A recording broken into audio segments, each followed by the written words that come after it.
Sunday morning, Sunday afternoon, Sunday evening, wherever you're at in the world. Welcome to another episode of Behind the Fiends, Fiend Zone Video, Behind the Counter. Today I am joined by Mr. Travis Dunn. Travis Dunn is a Houston, Texas born actor who has played in a lot of movies like Murder Comes to Town, Decapitarium, Star Wars Lost Horizons, and Texas Tales of Terror.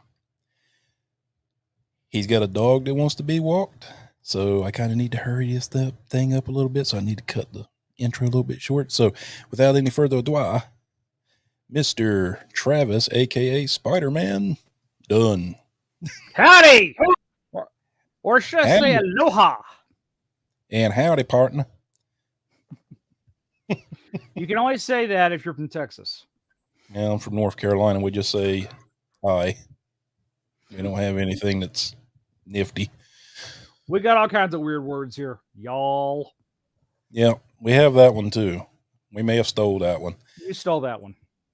Well, been to Texas a few times, enjoyed myself. Y'all are very hospitable. I remember landing there one time and went into a bar, and some guys saw that I had a military ID. Next thing I know, I don't remember getting on the plane. Mm-hmm. That's Houston. That it really is. You show up out here, we like our veterans.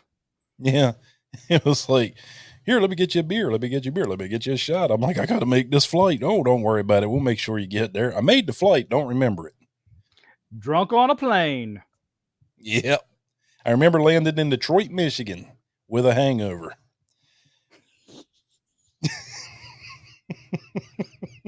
And I'm just sitting there waiting for my next flight like, what's wrong with you? Houston. It is fun. Yes, it is fun. Beautiful city, though. Beautiful city. The flattest city I've ever lived in. Yeah, you all get flooded quite often too, don't you? Oh, yeah. You want to talk about hurricanes, man? We are ready. Year round. Yeah, same with us in North Carolina. I grew up around Cape Hatteras, so I was like out the Outer Banks. And yeah, we are like a bullseye for hurricanes because of the way the Gulf Stream runs. It's like, everybody's like, oh, that hurricane might not hit us. We're on Hatteras. It's going to hit us. It's going to get us. They're dodging it. Houston, we don't even get nervous anymore. We just go, yep, one's coming in tomorrow. I don't know. We got plenty of beer. Yeah. All right. We'll get through this one. Yep. Hurricane parties, baby. Ain't nothing no better than getting drunk in a Cat 5 hurricane with 6 foot of water in your living room. Is your mom staying at your house? Oh, good. She's not coming to my house. All right. Well, I'll be okay. I got the dinghy out back for you to get home. We did. We were actually kayaking on my street last time.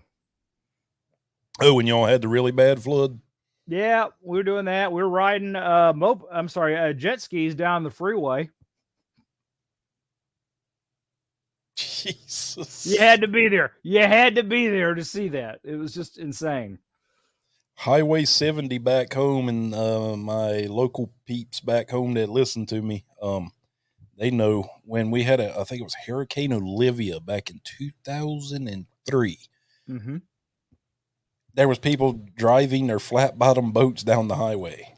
Mm-hmm. It was the damnedest thing I'd ever seen in my life. I had just bought a brand new Pontiac Grand Prix and had paid cash money for it, and didn't even have it 2 weeks, and it got flooded all the way up to the dash.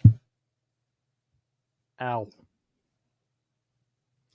Because somebody was like, oh, go put it over here because this is the highest land over here in the town.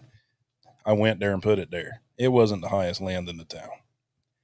If I'd have left it at my house, it would have never flooded because you could tell when the flood water came in, it literally just made it into my front yard, but not even close up to where my house was, where I normally park my cars. I was like, if I'd have just left it there, it'd have been fine.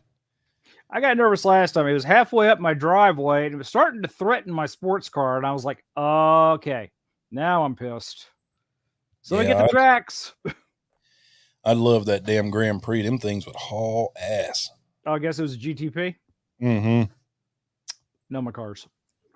lost that damn thing, man. And then I ended up, because I lost a couple of $1,000 from the insurance company because I didn't have gap insurance on it. Ow. I was a dumb kid at the time. I didn't know what gap insurance was. And I ended up with a Grand Am. Yeah. Drove one. It sucked. Mm-hmm. I had Just a Trans wasn't Am. the same. Last sports car I owned was a 2012 Mustang. And that car just did not like being here in Hawaii because, well, it's because, sports cars, you want to be able to open them up, every once in a while. And over here, you can't really do that. You can't really do that over here. That, and of course, a lot of the roads over here is like driving on the fucking moon. So it's hell on a sports car suspension. Occasionally, you have to open them up. If you don't, the seals and everything they won't stay. Yeah. And the first time you do open it up, you're going to blow the engine. Yep, and it fucks with the gas mileage big time. If you're driving a muscle car, it doesn't matter. They just drink gas. I had 13 of them.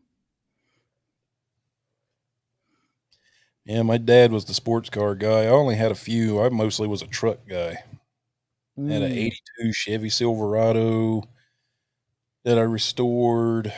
Then I had a 91 Sierra. Then I had the Mustang.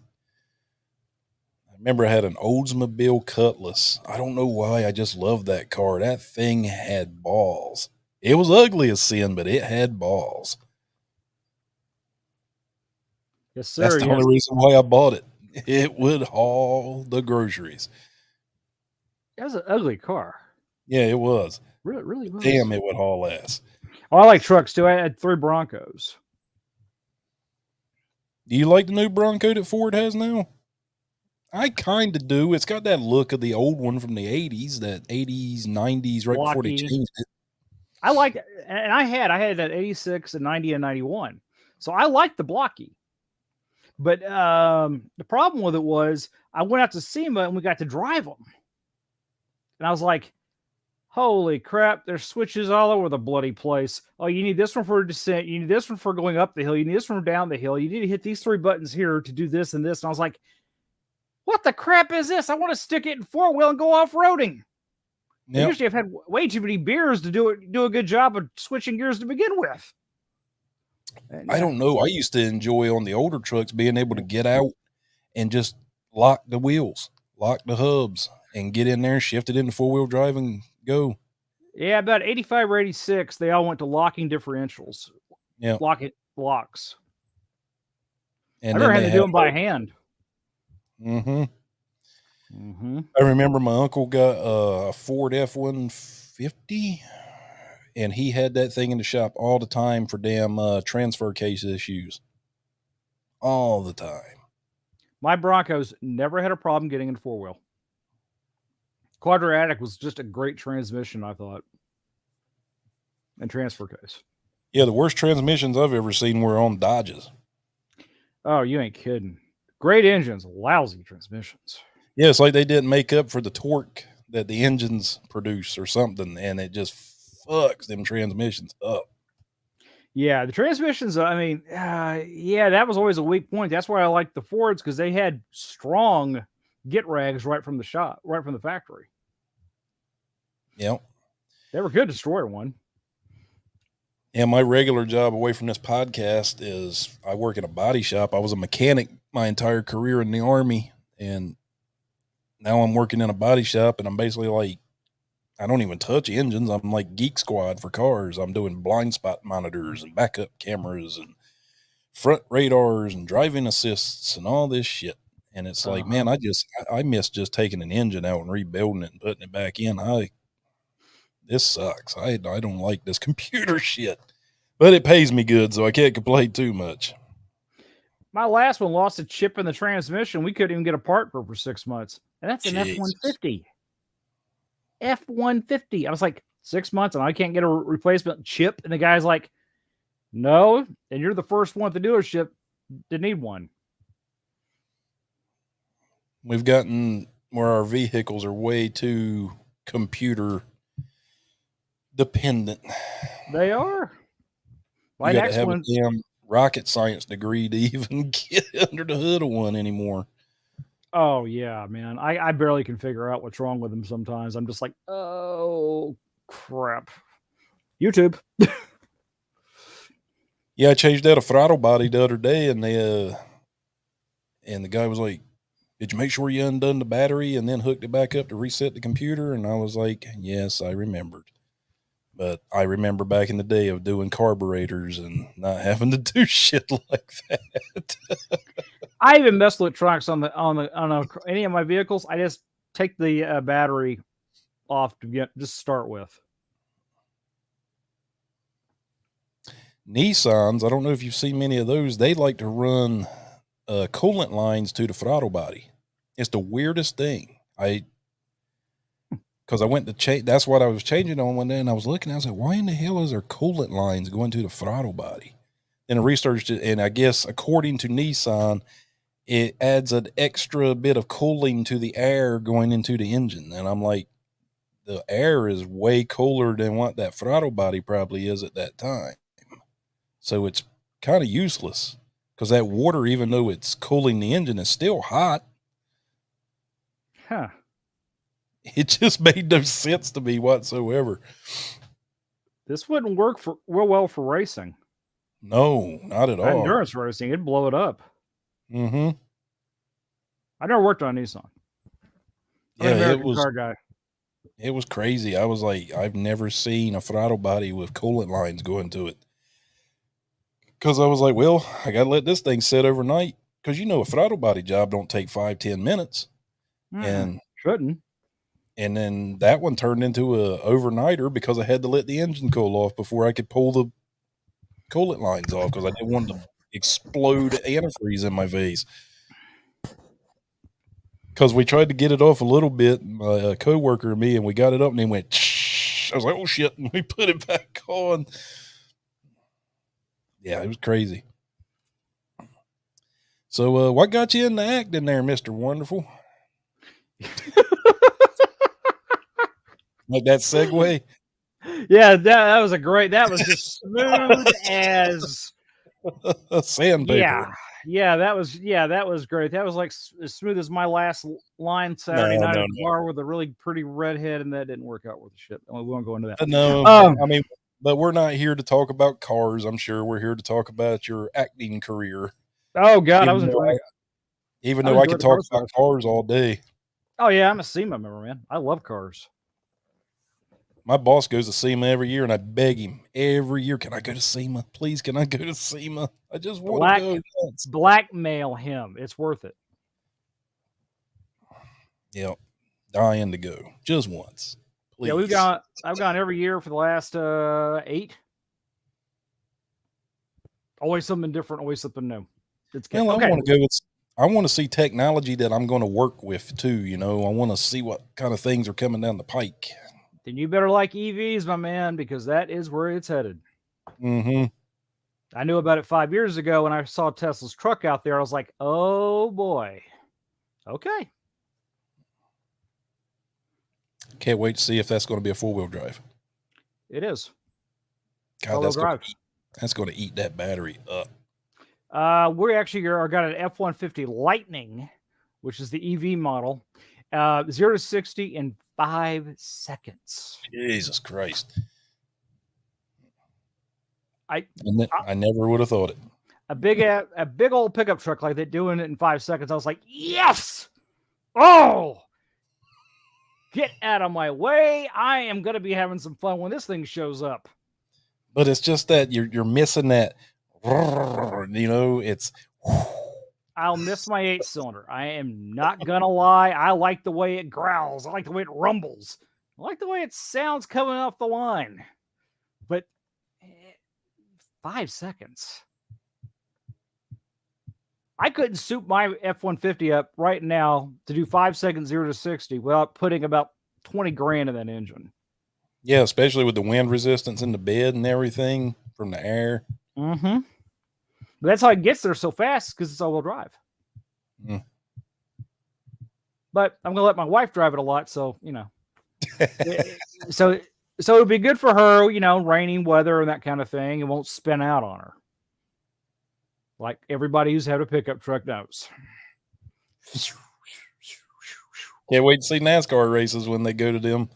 It's gonna be like, here to come. NASCAR is so far behind the times, man. They're still in carburetors. These idiots haven't even figured out, oh, maybe we ought to go to, the new stuff. I don't know. Superchargers? I don't know. Carroll Shelby had them back in the early 60s. Yeah, it'd be nice if y'all at least caught up to the early 1960s in America. Good job. And you wonder why you don't have any friggin' ratings anymore. Really? Don't relate? Yeah, and they keep taking horsepower away from them cars. Oh, yeah, let's slow them all down. Let's make them all do 55. And then they got mad at Kyle Busch because he's like, oh, that's the answer. Let's all be, big pack racing, even at short track, so we can just wreck more and more and more and maybe kill a few of us. I don't know. These new cars, I will give them one thing. Their safety, they're pretty safe. Yeah, and that crash at Daytona kind of proved that because that kid could have got killed. Oh, yeah. Especially that one would flip into the air. His nose hit the ground and he got immediately hit by oncoming cars. I was like, how the hell did he not blow up? Yeah. But they've been having trouble with keeping tires on them. For some reason, something's going on with them where they're just eating up those Goodyear tires. And they can't figure it out. No idea. It's further than I ever got in racing. The only thing I got as far as endurance racing. I like watching F1. That's like a guilty pleasure of mine. I enjoy it. I'm weird. I'd rather be driving. I'm just sitting here. Let me in. Let me in. Let me in. Let me in. I can pass that guy. We don't have no racing over here in Hawaii anymore. They used to have a drag strip over here. They had one in Houston. It shut down last year and sold off. The nearest one to me, I believe, is Austin. That was one of the biggest NHRA events on the circuit at one time, wasn't it? The Houston. It was. Why in the hell did they shut that down? Well, we were in COVID, of course, and and it had been declining over the years. As far as attendance goes, even for the big NHRA regionals and the finals that we had down here. Yeah, because Houston's a racing city. I mean, there's all kinds of NASCAR peeps that's come out at NASCAR, NHRA, all kinds of people's come out of Houston. Mm-hmm. Houston, Corpus Christi area, the Labonte brothers and all them. And AJ Foyt. Yeah. Actually, he's from Houston. He actually lives about 10, 15 miles from me right now. Yeah, quite possibly the greatest open-wheel driver to have ever breathed air. Yep. And he knows it, don't worry. Just ask him, who's the greatest racing driver you're up against? I was never up against myself. And he'll go the other direction. You'll just be like, all right. But you know what? I like that. Oh, he's got that confidence. Oh, he's got confidence. I've heard people that's met him said that they liked him. He was a sweet, just kind of down-to-earth guy. But I never heard about he loves AJ Foyt. He's AJ Foyt's biggest fan. Well, the fact that he's got a poster of himself on his ceiling, so when he wakes up, he looks at it every morning. I found that to be just a tiny bit. No, I don't know that. I don't know. People probably could have said the same about Tony Stewart back in the day because Tony Stewart was Tony Stewart's biggest fan for a while. He still is.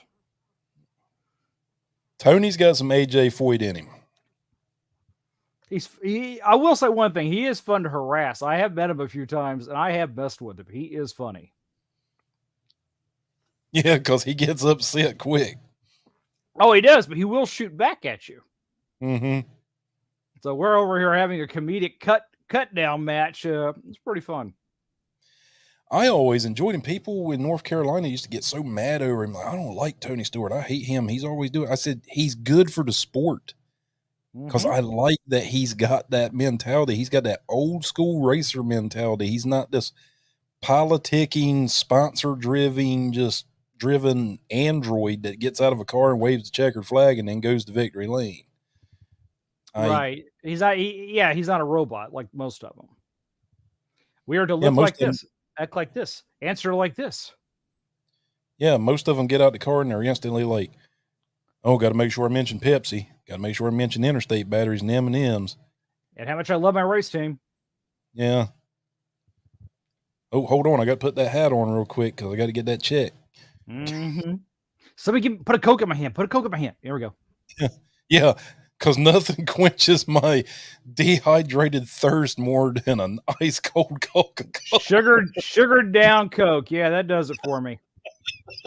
No Gatorade, no water, no glass of milk, no orange juice. Just feed me the sugar water. There we go. After I've been driving this car at 180 degrees for 500 miles, fighting off dehydration, nothing says body refreshment quite like an ice cold Pepsi. Exactly. Or a Budweiser beer. Actually, the Budweiser beer, I understand. What about mowing the lawn? And I come in, I have to admit, I'm picking up a beer onto the way to the shower. I've done that before. Never wanted a Coke. I was like beer or water, but yeah, beer. Right? Yeah, if it's a Coke, it's got to have Jack Daniels in it, probably. I'm a big Jack and Coke guy. Sometimes people will be on here on my podcast with me, and I'll be sitting here with a glass, and they'll just think it's Coca-Cola. It is, but it's got Jack Daniels in it sometimes. You're welcome to think of it as anything you want. Used to keep a bottle right here on my desk. Yeah. Are you? Oh. You're not drinking, are you? Not as far as you know. I'm drinking coffee today. Well, I'm still doing my taxes, so Red Bull.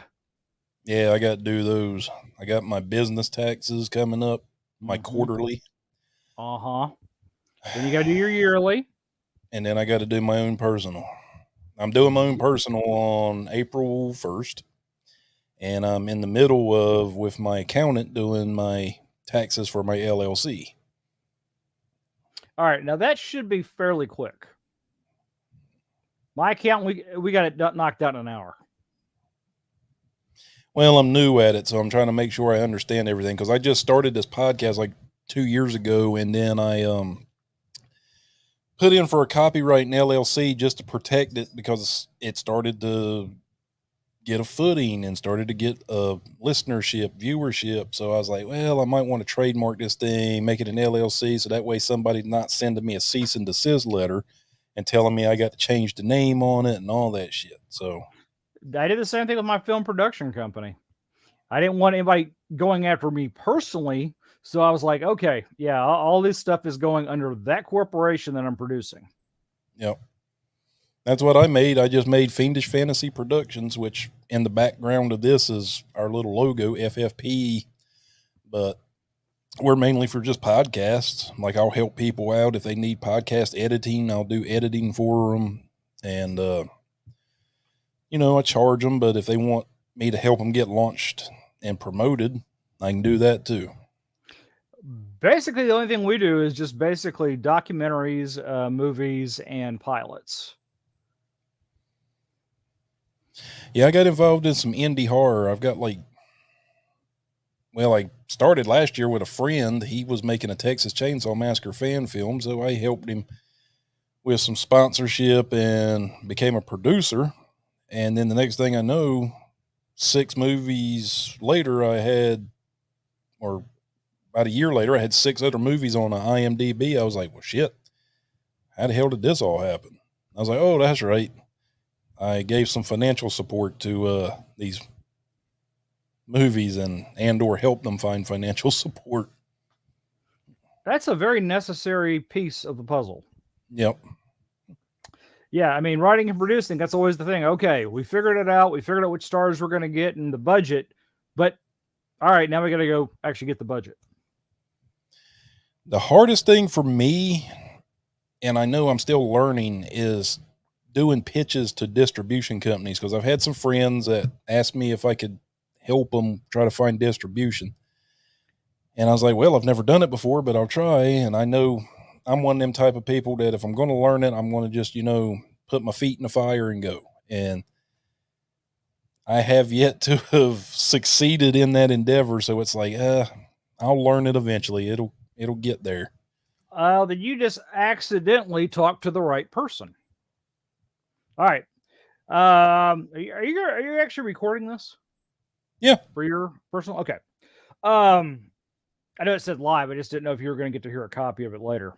I'm turning this off because I keep getting dinged. AFM. Have you heard of that?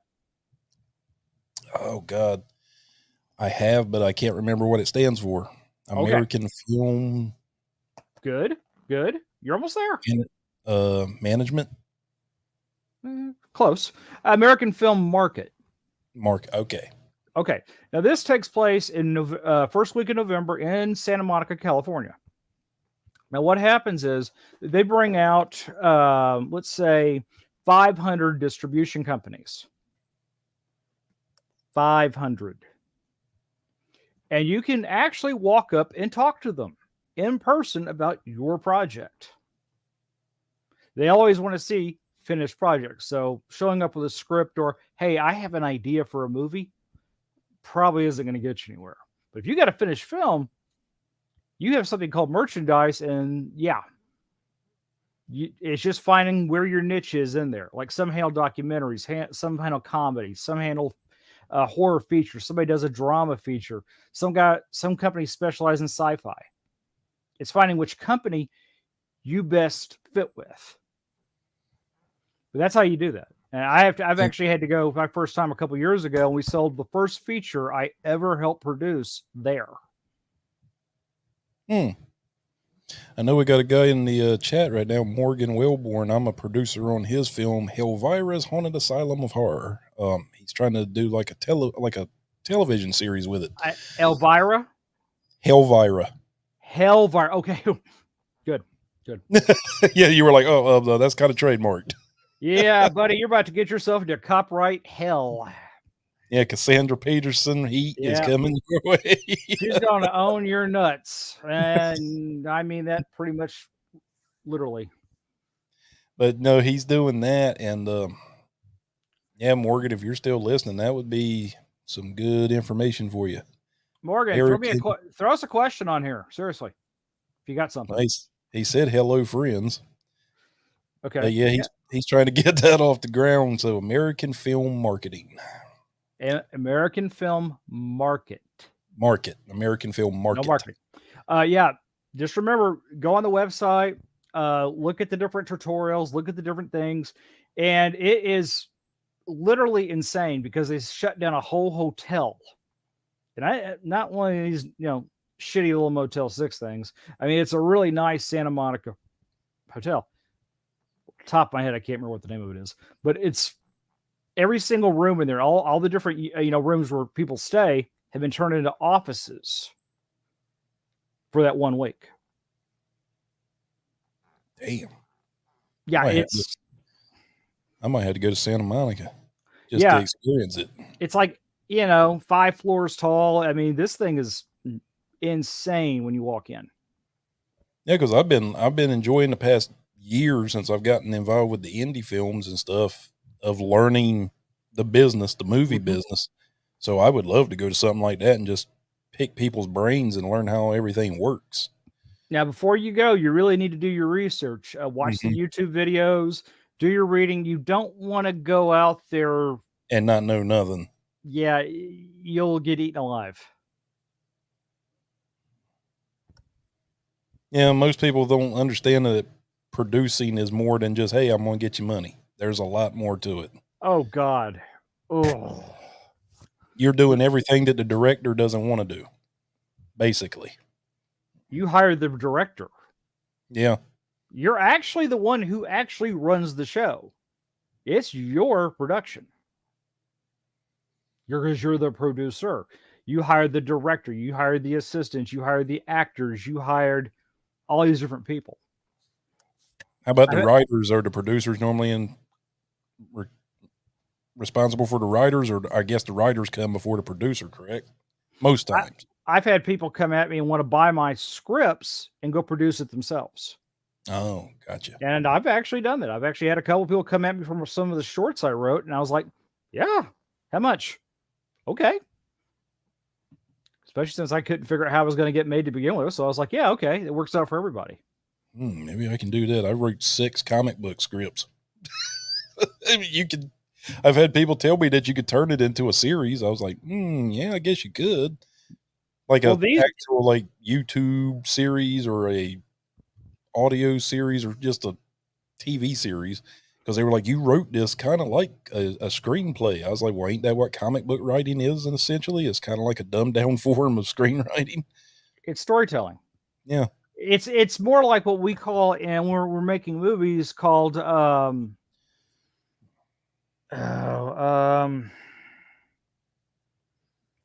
I really need more Red Bull. Sequential, right? No. I was thinking of sequential art. I went to art school. It's when we board it before the thing. We're right up almost like a comic strip, showing what we want in each scene and what we're trying to get. Yeah, storyboarding. Storyboarding. Thank you. I can remember boarding, but not story. That's funny. Yeah, and that's all comic books are, is just a storyboard in a book. But if you look at those are the blueprints. You can look at it and go, oh, okay, these are the arcs. Here's what we're going for. Got it. I can either read the script or read the storyboard, and we'll have a pretty good idea either way. Well, to come back around to what I segued into earlier when we were talking about cars, and I kind of... All right, we do not need to bring up Heather Thomas 1980s Fall Guy. We don't need to bring that up again. Okay. Okay, her in the swimsuit. I will, but we don't need to talk about it any further. That was all the detail I can handle was earlier in your description. Okay, well, that sounds like a bad breakup, and I won't bring it up again. You did. I was like, okay, he's really hung up on Heather Thomas. Jeez. Who wasn't? I'll give you that. No, I'll give you that. No, I'm not arguing with you. Not arguing with you. Great show, though. Oh, yes. Love the show. Mm-hmm. I had the truck. I had the stunt plane. I had Lee Major's action figure. You're going to find this weird. I actually own one of the jackets he wore on the show. No, that's not weird to me. That I'm super jealous because I love Lee Majors. Oh, I know you think I'm joking. I understand that, but I can actually prove this for you. Hold on a second.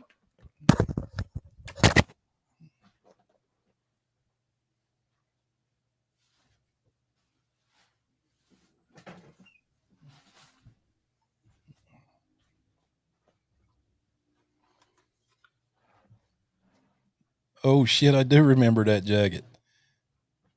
I don't know. Can you read that or not read that? Barely, but I also don't have my second set of eyes on either. Okay. It says Travis. God bless.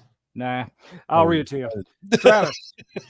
Well, you were close. It started with a G. Travis, glad you like the jacket. All the best, Lee Majors. Yeah. Pretty cool. Kids, if you watch this, go back and look at some old Lee Majors. Lee Majors was the shit in the 80s. Oh, yeah. He was the bomb. Yeah, I even have the little Fall Guy truck still. I wish I'd love to have that model truck and just, put that paint scheme on it. I had a chance to buy the jump truck one day. $5,000. For the jump truck? And that was a piece of engineering marvel. They stuck the engine underneath the cab for weight distribution. There was no engine in the engine bay. So it wouldn't. It went right under the seat. There was the engine for weight distribution. Yeah, that way it wouldn't go head over ass when it jumped. Exactly. That's exactly why they did it that way. I think I always wondered how they did that with Dukes of Hazzard with all the jumps they did. I guess maybe because the Chargers were so damn heavy anyway. I guess it. Concrete in the trunk. Oh, didn't know that. Yeah, I'm kind of nerdy when it comes to movie stuff and TV stuff. I know way too much knowledge. And I'm pretty sure they did kind of the same thing with Knight Rider too, when they would do the jumps with him. They custom built a Trans Am for it, and I do not know its underpinnings and what was underneath it. Don't worry, man. I was a car nerd. I loved it. It would seem like when we were kids, every superhero almost had a car, an iconic car. Knight Rider, Fall Guy with his truck, Dukes of Hazzard with the General Lee. I got one for you. I'm going to show it to you, and you can tell me. Well, you're an '80s guy. You're either going to know it or you're not going to know it.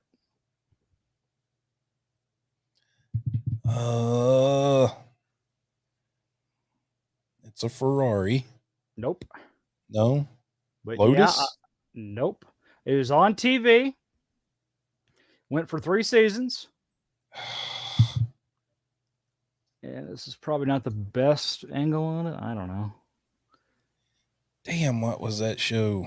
Hardcastle and McCormick. Yeah, damn it. I had a chance to buy that one too. It did sell in Texas for about 50 grand about 15 years ago. What model car was that? It almost has like a Lotus look.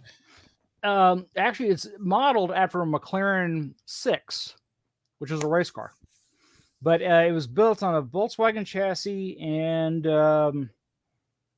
maybe a Volkswagen engine. I don't know what propelled it. Huh. But here's the other piece of weird trivia. It got the sound that it made in the show from the Cannonball movie off the Lamborghini. Who was it drove the Lamborghini? Daisy from Dukes of Hazzard, wasn't it? Catherine Bach. There you go. You were about to lose points there. Because it broke down and then they hijacked the tow truck. They didn't hijack it. They sweet talked the guy. hey, you get back into an era where I know like way too much about those movies. Then you had Tony Danza and Mel Tillis in the limo with the orangutan. Beer drinking monkey. I was like, that's cool. That's kick ass. Was that monkey the same one that was in the Clint Eastwood movies? I don't know. Old Clyde. He kind of looked like him. I mean, but I'm pretty sure orangutans don't really have different faces. He looks smaller to me. I don't know. Something about that scene when he flipped that old lady off always gets me, though.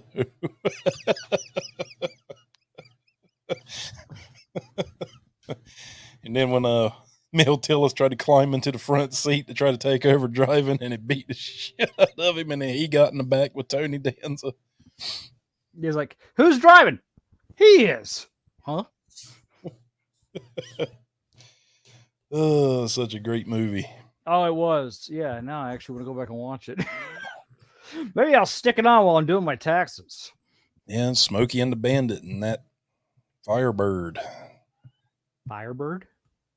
Trans Am. Thank you. I'm sorry. I had one. Oh, I'm not kidding. I had a bright blue one with the Eagles and T-tops. I think right before Burt Reynolds died, some company took a Camaro, the newer Camaros, and rebuilt it to make it look like the old Bandit Trans Am. They were called Bandit Ones. And they gave him like the first one that they made, I think. That part I don't remember. It was like a year right before he passed. He autographed on the Bandit Ones that he had anything to do with. He actually autographed them. Those things were beautiful. They were. I saw the first one at SEMA about 3 years before they were actually released to the public. I wish Pontiac would come back. I hated that they went out of business. They had some neat stuff like the Pontiac Solstice, the little convertible with the 300 horsepower 6. I was like, oh, that's fun. I used to love them in NASCAR. I always thought they had the sleekest looking body style. Yep, and the coolest looking headlights. Yep. I remember that mellow yellow one that Kyle Petty used to drive, and I always thought that was the prettiest car on the racetrack. Yeah, could have picked a better driver. He did okay in 92. I was like, oh, well, Kyle's starting to get good. And then all of a sudden, after 92, he kind of fell off the map again. I was like, well, I guess that was short lived. He won 2 races his entire NASCAR career. Oh, he won 8. He won 8. 2. Well, all right, 2 real ones. The other 6, I mean, I could have won one of those. Well, he dominated Rockingham for years. So that was where the majority of his races came from. I mean, Kyle owned Rockingham. It was like every time me and my uncle would go to Rockingham, we instantly were like, well, we know number 42 is going to win this fucking thing today. Really a pity that him and his dad don't get along anymore. Yeah, because he didn't agree with his dad kind of whoring Petty Motorsports off to different people, but he don't realize is Richard don't have that kind of money, man. They weren't paying them big bucks back when he was racing. No, they weren't. And it comes down to business, and he doesn't see it that way. Petty's it's a brand name. And Richard's not going to be around forever. My God, he just turned 81 or 82. But let me tell you, he is still the nicest one guy I've ever met in person. In person, he's always friendly. He always smiles. He always shakes your hand. And he never gives you a shitty autograph. It's always that fancy Richard Petty signature. Yep. He recognized you one day and he goes, "What do you want on yours?" "What do you mean?" He goes, "Yeah, I'm going to autograph it, but what do you want me to do with it?" "I don't know, maybe 2. He goes, "I got something better." And hands it to me.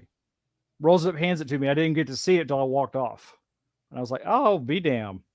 That's now hanging in my pool room. Probably the most elegant and best autograph in the whole sport. All the best. Keep it between the ditches. Richard Petty.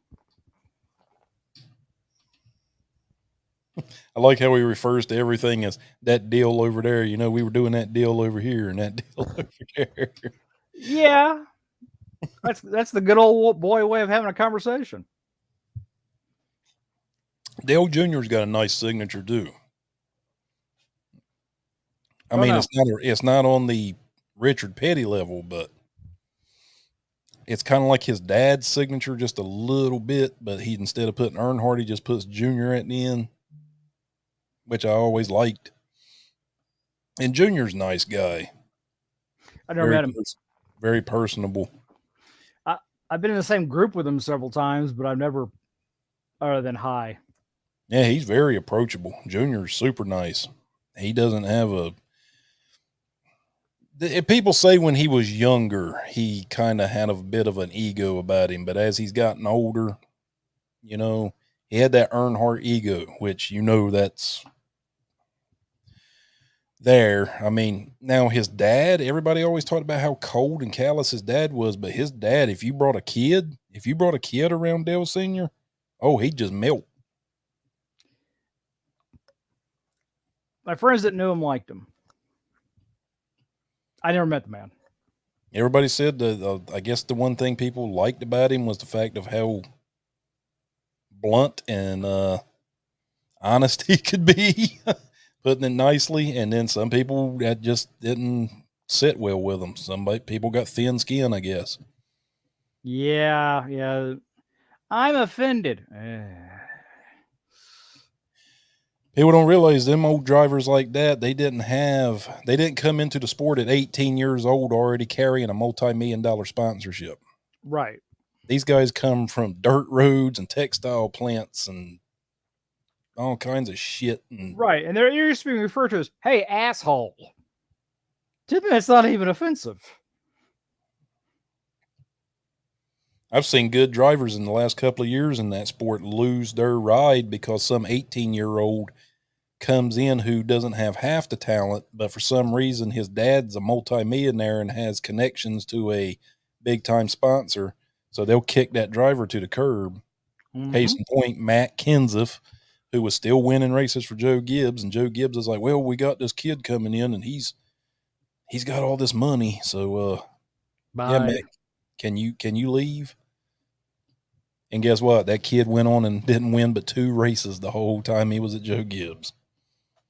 And the only reason he won those 2 races was because they were restrictor plate tracks. And his teammate was probably pushing him. Matt Kenseth still could have probably won another championship, I think. Maybe. But yeah, it comes that, and so much of it is there's certain race teams that never win anything, but they make enough money on the sponsor dollars. So, yeah, fine.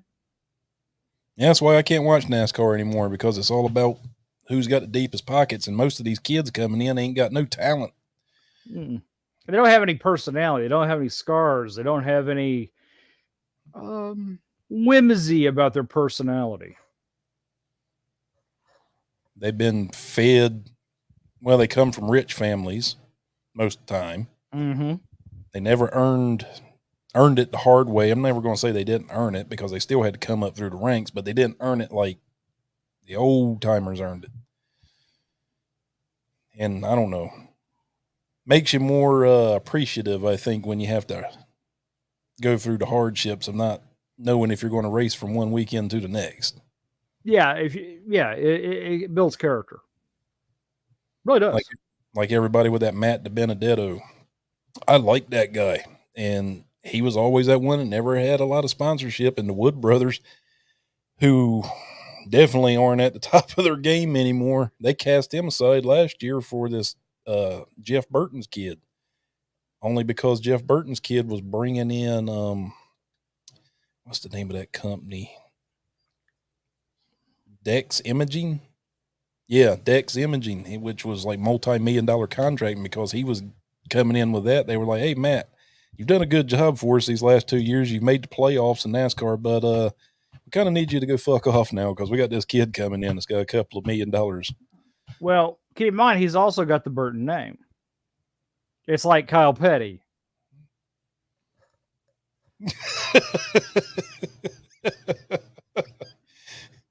At least you can't say the same about Davey Allison. At least Davey Allison would have probably been a champion if he hadn't got killed.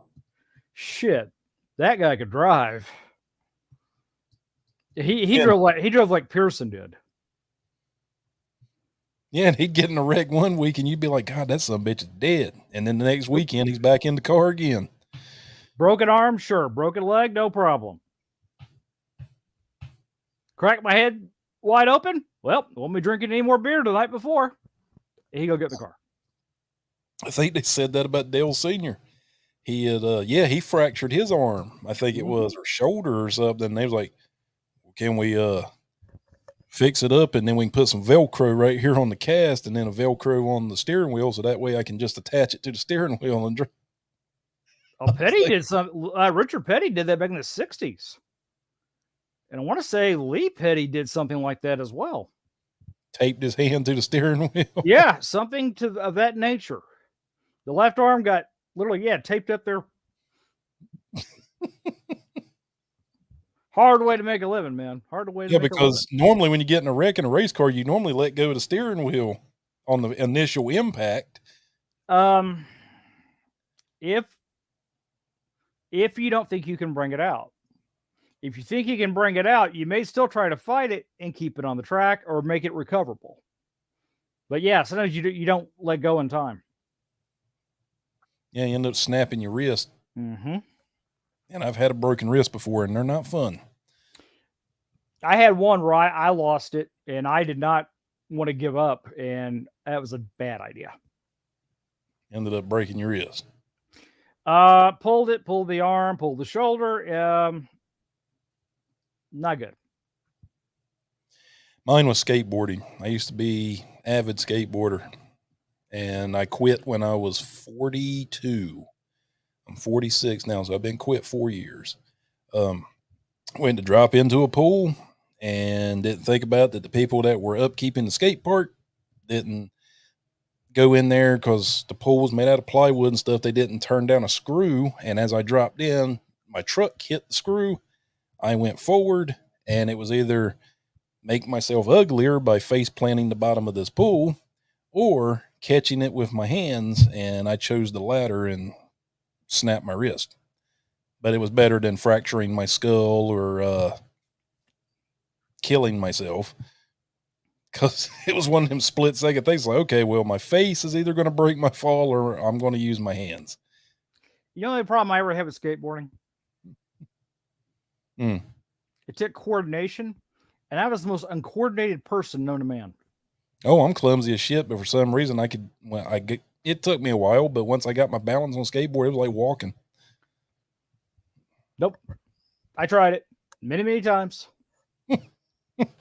Landed on my ass, my head, my shoulder, falling down a hill, all kinds of stupid stuff. Yeah, when I broke my wrist, I went to the doctor, and he goes, John, you're 42. Don't you think it's time to quit? I was like, well, Tony Hawk still skates, and he's in his 50s. He goes, Tony Hawk still makes millions of dollars to skateboard. You don't. And that's when I decided the doc was right. Well, yeah, he makes millions, and he was the best there ever was. So, just to be fair, he's like, why don't you pick up another hobby? It's like, you want to go race Richard Petty, even if he's in his 80s? Not really. Well, yeah, but I'm not expecting to beat him. No, and he'd probably dump me and everything else. Yeah, he'd probably throw me in a wall just for the amusement of it. So, quick question here. How did you get that name, Mr. Wonderful? Well, I used to go to this acting teacher, actually I still do, named Catherine Hart, and she was she always goes, well, Captain Chaos has arrived. What ungodly, unholy thing is he going to unleash on us in class today? So I started calling myself Mr. Wonderful to offset her Captain Chaos remarks. You should have showed up in class dressed up like Dom DeLuise's Captain Chaos. Showed up naked once. I'm not joking. And according to the research I did, you started at acting school in your 30s. Mid-30s, yes. So you were still living it up like you were in your 20s and just showing up naked. And I never really matured past about 19. Were you inebriated when you showed up naked? No, not one drink. So you were sober, so there's no excuse. Yeah, there isn't. No, I can't blame anything, anybody. Could have lied to me and said, yeah, I was hammered. They probably wished I was. It's like, at least I could explain some of what he did. So what was the purpose of showing up naked, just to say you did it? Just to show up and look at her and go, guess what kind of night you're going to have tonight? And by the way, I am happy to see you. Can't you tell?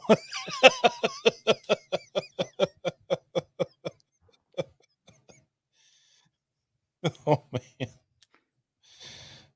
Because I saw that name, I was like, Mr. Wonderful. It reminds me so much of the wrestler, Mr. Wonderful Paul Orndorff. I stole it. I was like, what's the most obnoxious guy I can think of? Oh, Mr. Wonderful, the blonde guy. Yeah. Okay, he was obnoxious. This will work. Yeah, but we just lost him this year. I guess he had a stroke or something. Yeah, those guys, after their careers were up, they kind of didn't live charmed lives for the most part. No. Well, newer wrestlers now make millions of dollars, like we were talking about with race car drivers. Them old timer wrestlers were going in there jumping on the floors and plywood rings, busting up their body for like, I remember Steve Austin said his first payoff for the very first match he ever did was like $25. Yep. So you're in there getting thrown out of the ring and hit with chairs and everything for $25. Yep. You gotta love what the hell you're doing to do that. Do you remember Tugboat Taylor? Mm-hmm. Okay, his son is Chaz Taylor. He's actually a close friend of mine. He actually lives here in Houston. And Tugboat, of course, lived here, and he had his gym here. and they were showing me the different things in practice one day on set. He was in the same movie with me, and I was like, he's like, "Do you want to learn it?" I said, "Are you out of your effing mind? No."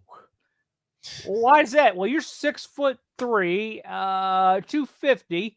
I'm about 160 pounds. Are you insane? You're gonna throw me through the window.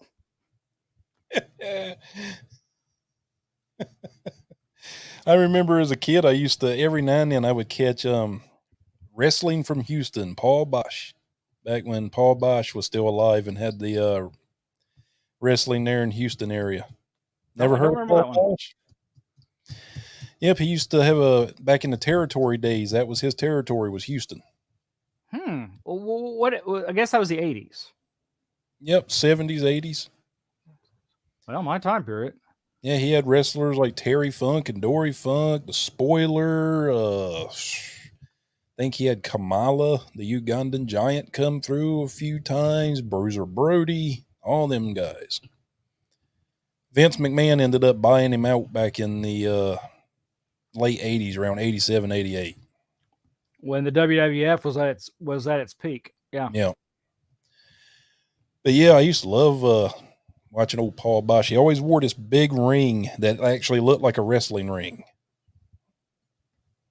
Now Booker T, who's one of your fellow Houstonians, he's got that ring now. Never met Booker, but I heard he's fun to hang out with. Yeah, I liked it in wrestling when they used to say he was from Harlem, New York, and then I later learned no, he's actually from Houston, Texas.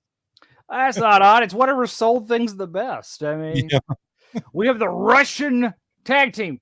Well, not really. They're actually from Alabama. They just happen to look possibly Russian. I don't know. And I know this because just last week he was bagging my groceries at the Food Lion or wherever. I don't know. We were eating barbecue. He seemed to know a lot about NASCAR for a guy that's a Russian. And somebody called him Joe Bob, so I'm pretty sure that's actually not Russian, but. So one of the movies that you did that I found, being we're talking about Texas and Houston, was the Texas Tales of Terror. Was that kind of like an anthology, like different horror stories? And yeah, it was about three or four little horror stories, and I played a character who this is years ago. Let's see, what did I do? I played a little kind of a con artist. And they wind up at a very wealthy plantation owner's home as his guest. And they wind up killing him and stealing his money. And they wind up getting caught in quicksand on the way out. And they wind up dying too. I think that's how that went. I'm sorry. Was there a question in there? I was just asking if that was a horror movie, but you answered it. You said, yeah, it was a horror anthology. It was about three separate stories. You didn't remember the character you played other than him being a con artist, but I was looking, it said Steve. Oh, it's 1800s, by the way, is where it was set. And then you did Decapitarium, which is an Edgar Allan Poe story. Well, it started out as an Edgar Allan Poe story, and then we decided to make little tweaks. I get to play a good old boy sheriff who goes up against cyborgs of all things. Yeah, I was noticing that on the movie poster. There's like these cyborgs that have like saw blade hands and what looks like the Illuminati pyramid eye thing or whatever in the middle. Yeah, that was actually Chris Nolan. He did the artwork on that one. Did a great job. He heard what we were doing. He just said, "That's just funny as hell. I'll do your poster for you." The guy in the middle with the poster, I swear that looks like Joe Bob Briggs. Well, interesting. Is it? That's actually Sam J. Jones, Mr. Flash Gordon. Oh, it kind of looked like Joe Bob. I was like, damn, he did a movie with Joe Bob. But you got Sam Jones. That's even better. Yeah, we got Flash. Last time I saw him in a movie, he was doing coke on Ted. You've never seen that? Nothing about that sentence sounded right, and I am good without any further description except for he was doing Ted's cocaine on Ted. Okay, I'm really that's where that story right there. I mean, unless you got an X-rated rating, I don't know. That's that Seth MacFarlane movie about talking teddy bear. Sam Jones was in it. Oh Playing yes, Sam Jones. I saw And- parts of it. And somehow he did a lot of blow and ended up tearing up Mark Wahlberg's apartment. It wouldn't be the first time. Well, hey, it's been a lot of fun, sir. Yeah, I know you got to go and get your dog and go on a walk. Yeah, me and Daphne the dog gotta go for a walk together. Well, man, it's been an awesome pleasure to meet you. I've sat here and probably done more laughing than I've done in a while. So I really appreciate that. Very much the most interesting guest I've had. The naked in the classroom thing. Yeah, that was kind of a